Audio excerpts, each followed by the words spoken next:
Hello friend. तर आज खूप सारा पाऊस चालू होता. जवळपास 2 ते 3 दिवसापासूनच पाऊस चालू आहे. तर तुम्ही बघू शकता आणि प्लीज सर्वांनीच काळजी घ्या. तर आज पावसाचं म्हटलं काहीतरी आपण बनवूया गरम गरम. तर माझ्याकडे भिजवलेले मूग होते आणि मग मी ते घेतलेले. त्यामध्ये लसूण, हिरवी मिर्च, जिरे घालून घेतलेले. ते बारीक करून घेतलं, त्याचं व्यवस्थित वाटण. बारीक झाल्यानंतर ते एका पात्रामध्ये काढून घेतलं मी.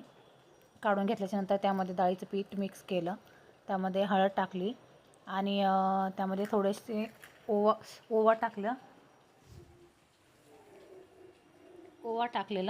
खूप सारा कांदा टाकला त्यामध्ये. कांदा टाकल्यानंतर कोथिंबीर पण टाकून घेतलेली मी. मीठ टाकून घेतलेलं त्यामध्ये आणि त्याच्यानंतर त्याबरोबरच मी पुरी पण बनवून घेतलेली.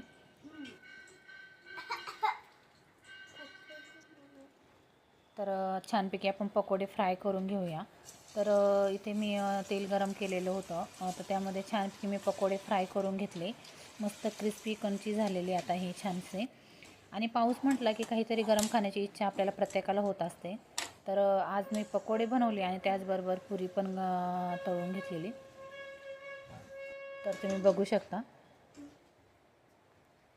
तर छानपैकी आपले असे हे पकोडे त्या मुगाचे रेडी झालेले आहे.